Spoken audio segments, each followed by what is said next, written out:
Salut à tous et bienvenue sur la chaîne Esquisse Miniature où dans cette vidéo ce n'est rien de plus qu'un vlog pour faire un bilan sur l'année passée et puis on va faire aussi des hypothèses sur l'année 2021. Bon, faites pas attention à ma tronche, je suis en plein travaux dans la maison, hein, on a enfin des nouvelles fenêtres et puis on continue d'avancer sur pas mal de choses, bref tout ça avance. On est content également au niveau du terrain parce que on commence vraiment aussi à plus avoir d'idées concrètes sur ce qu'on va faire, à savoir les endroits où on va planter des arbres. On a délimité certaines zones, les endroits où on va faire du GN. Le GN, ça va être par là-bas, le terrain que vous voyez, tout ça là en fait, là derrière. Voilà, donc on avance sur la maison, tout roule bien. C'est beaucoup de travail. Mais c'est super motivant et puis c'est extrêmement gratifiant et puis c'est vraiment quelque chose que j'aurais tendance à conseiller aux gens qui comme moi sont pas forcément issus de familles aisées, c'est de ne pas avoir trop peur. Alors on a peur hein, forcément, mais de ne pas avoir trop peur de partir de quelque chose de vraiment en mauvais état. L'important souvent c'est au moins la toiture, etc. Mais ça permet de faire des trucs cool. Voilà, moi la maison qu'on commence à avoir, jamais de la vie j'aurais pu me la payer. Alors c'est sûr que c'est 1 ou 2 ans de galère, de travaux, de rock'n'roll, tout ça. Mais franchement c'est trop bien quoi. Bon voilà, là c'était pour le côté privé. L'intérieur de la maison je le montrerai pas en vidéo parce que c'est privé. Le truc que je vais faire courant de l'année c'est sûr, c'est par contre une vidéo de mon setup entre guillemets, donc de mon atelier, dans lequel je vais vous montrer en détail le PC, la configuration de l'ordinateur, mon plan de travail de peinture, de sculpture, mes tables de jeu, mon studio photo entre guillemets. Parce que je suis pas un grand photographe, mais je vous montrerai comment je travaille dans ce petit espace. Il y a une vingtaine de mètres carrés qui sont consacrés donc à mon travail et à celui de ma chérie. Donc ça, ce sera pour 2021. Putain, j'ai oublié un truc. Meilleurs vœux à tous. Ouais, vraiment. Bonne année à tous. On va croiser les doigts pour que l'année 2021 soit un peu mieux que la 2020, mais j'ai des doutes. Mais voilà, bonne santé, la santé et l'amour, c'est le plus important. Bon, concernant la chaîne YouTube sur laquelle vous êtes actuellement, vous avez remarqué que je fais de plus en plus de vidéos consacrées à l'impression 3D, que ce soit la sculpture 3D, que ce soit les reviews d'imprimantes, le partage de conseils, etc. Ça va continuer, c'est une certitude, parce que la technologie avance à une vitesse pas possible. Et moi j'essaye de me maintenir à ce niveau-là, en fait, au niveau technique, au fur et à mesure qu'il avance. Sachez que par exemple j'ai découvert récemment des imprimantes, il y en a même une que j'ai vue qui imprime en quelques minutes, mais vraiment là on parle en minutes pour un objet de taille des plateaux qu'on a actuellement quoi. Donc ça c'est bluffant et puis du coup ça veut dire que la technologie va avancer tellement vite et elle avance tellement vite dans ce domaine que c'est compliqué d'investir dans du matos sans avoir à le changer 1 ou 2 ans plus tard. Parce qu'il y a 10 fois mieux, alors pas forcément en termes de définition, c'est souvent le point important. Globalement, la qualité des impressions, là on est bien, et je pense qu'on va y rester un moment, en tout cas pour nos imprimantes personnelles, pour les imprimantes entre guillemets amateurs. On descend à 25 microns de précision pour les imprimantes 3D résine, et je pense qu'on va rester à ce niveau-là pendant quelques années. Par contre, là où on va gagner énormément, c'est en temps d'impression, notamment avec ces fameuses imprimantes qui impriment ultra rapidement. Je vous dis, en 3 minutes, un objet de 10 cm de côté sort, et ça c'est juste complètement bluffant. Et ça du coup, ça je vais vous le montrer. On a aussi les imprimantes FDM avec un tapis roulant dessous qui permet d'imprimer soit des longs objets, soit d'imprimer en boucle le même objet. Donc ça aussi, il y a des reviews qui arrivent sur le sujet. Et voilà, donc l'impression 3D ça va continuer sur la chaîne. Mais on va aussi parler figurines. Concernant les figurines et les jeux de bataille, etc., moi pour 2021, j'ai un gros projet que je vais sortir, un truc sur lequel je bosse depuis un peu plus de 2 ans maintenant, même un peu plus. C'est Epic History Battle. Le concept, c'est en fait toute une gamme de figurines 15 mm, donc à l'échelle 15 mm, c'est l'équivalent à peu près du 1 centième. qui couvre absolument toutes les périodes de l'histoire, en fait toutes les périodes de l'histoire les plus jouées, donc de l'Antiquité à l'âge moderne. Et l'idée, en fait, c'est de vous proposer une gamme de fichiers 3D, hein, encore une fois. Je pense que je vais arrêter les versions physiques, je sais pas, il faut que je réfléchisse. Mais en tout cas, les fichiers 3D seront disponibles. Et on va faire absolument toute l'histoire. Donc Antiquité, ça c'est quasi prêt. Le Moyen-Âge, enfin la haute Antiquité, la basse Antiquité, le Moyen-Âge tardif. On va aller aussi sur la période jacobite, Révolution française, etc. On va revenir jusqu'à la Première Guerre mondiale, qui arrive bientôt d'ailleurs. La Deuxième Guerre mondiale, on va la compléter. Je vais aussi continuer les projets 28 mm, mais ça n'a pas grand-chose à voir avec Epic History Battle. Là, je vous parle que d'Epic History Battle. Donc après, Seconde Guerre mondiale, et puis on va taper aussi dans le moderne, et on va saupoudrer ça aussi sur...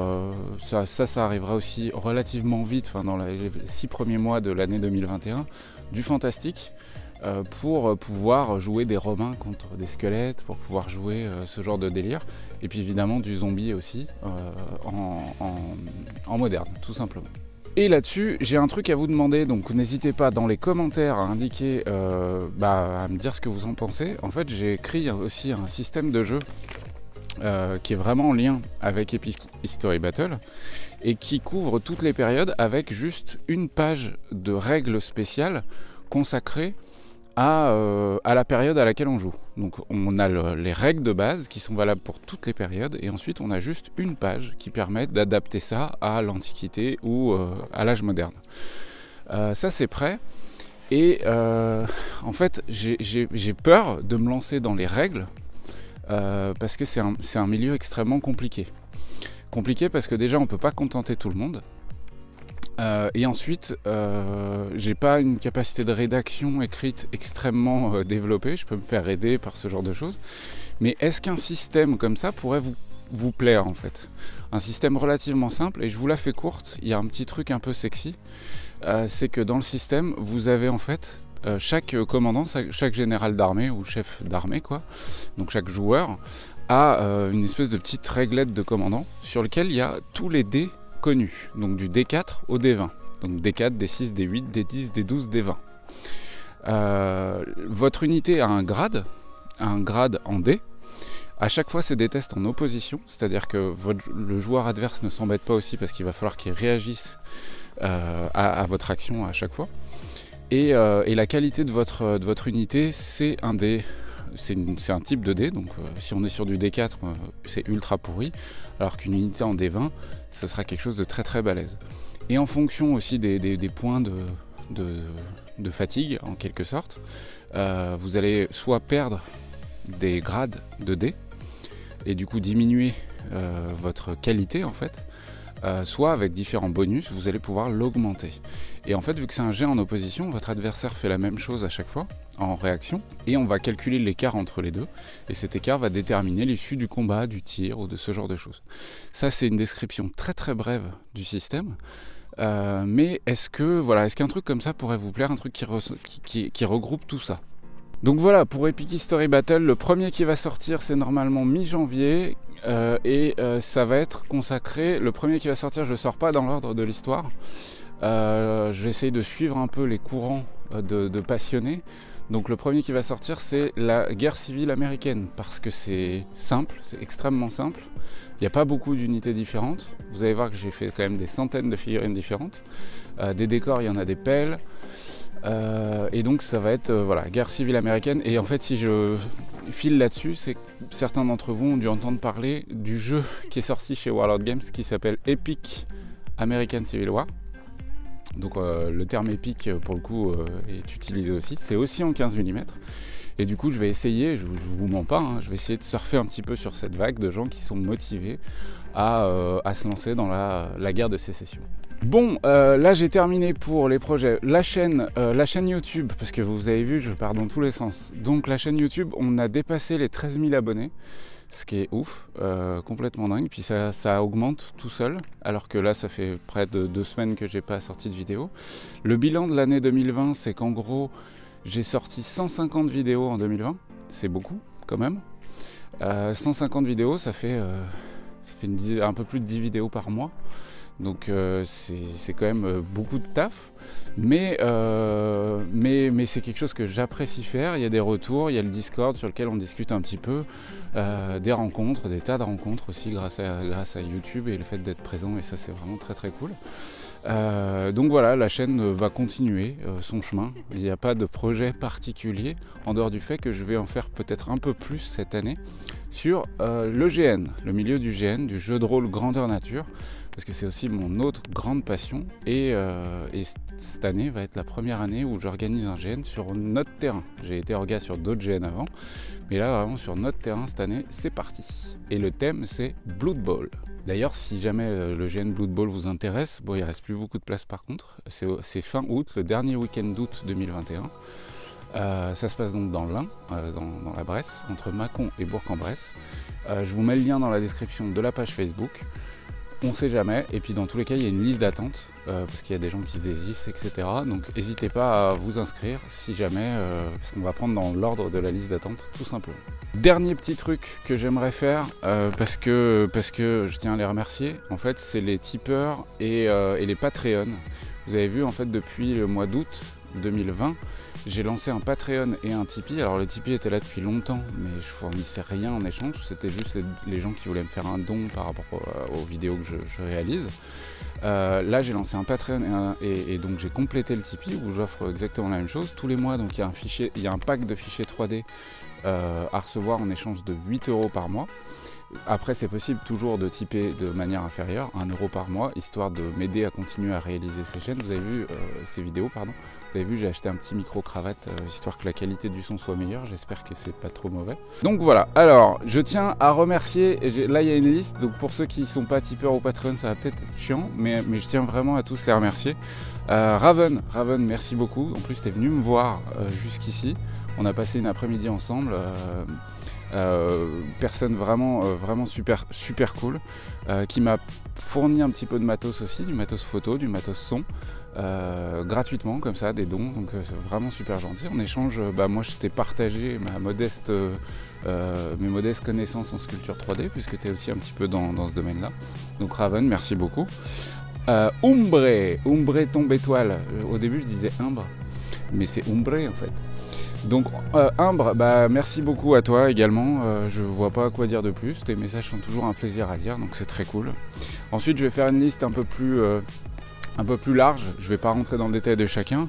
Alors on a Brock, on a Jean-Pierre, on a Jean-Luc Fay, on a Flavie, Medved qui est là depuis le début et qui me soutient sur Tipeee depuis le début, Philiane45, Jean-Michel, Arnaud, Marc, Alex, Jean-Luc, Christophe Chevalier, G. Boutineau, Brazouk, Curuche, ouais c'est ça, Didier, Vince, Bernard Jugolin, Ejnu, Patoche pareil qui est là depuis le début et qui me soutient sur Tipeee, Nicole, Ragoudkep, je sais pas comment ça se prononce, mais pareil, c'est pareil, toi t'es là depuis longtemps et puis sur Discord t'es très actif et c'est un vrai kiff. Loki Vitson, merci à toi, Seb de l'Aube, Aïe, Ramus qui est là depuis le début également, donc trop cool, Cortex 2001, Thomas, Ludovic Contenot, Thomas Polinski, Buri Alain, Juanjo LC, Wolf of Merguro, Manès, Nicolaos, Terrell et Michael Mitchell. Donc à vous tous, je tiens à sincèrement vous dire merci pour votre soutien. Je termine sur un truc, c'est de plus en plus tous mes fichiers 3D se font pirater à droite et à gauche. Comme je vous l'ai déjà dit, à partir du moment où un projet est terminé, j'ai quasiment plus aucun retour financier sur les fichiers. Et du coup, j'ai remarqué là qu'il y a même des gens qui vendaient mes fichiers 3D, même pas les versions physiques, qui vendaient les fichiers 3D, c'est-à-dire que le mec il a téléchargé le pack, je sais déjà pas comment, probablement parce que quelqu'un lui a passé un lien, et puis il revend sur internet le pack de fichiers 3D, il est dans un autre pays, donc en fait très clairement je peux rien faire du tout, c'est pas le seul, il y en a d'autres. Sur ces trucs là, remontez-moi l'info si vous en voyez. Mais globalement, c'est extrêmement compliqué d'agir. Voilà. Et puis il faut du temps, et puis il faut de l'argent. Enfin voilà, c'est infernal. Donc on va continuer de bosser avant tout et de se consacrer aux 90% ou même aux 95% de gens cool et qui apprécient les vidéos que je fais. et puis pas se consacrer aux 5% qui cassent les couilles. Sur ce, cette petite vidéo est terminée. Encore une fois, désolé, je suis habillé n'importe comment, mais je suis dans les travaux. L'essentiel pour moi, c'était de remercier déjà tous les tipeurs et tous les Patreons. Également de vous souhaiter encore une fois une bonne année à tous. On se retrouve très vite pour des nouvelles vidéos. Ciao, ciao!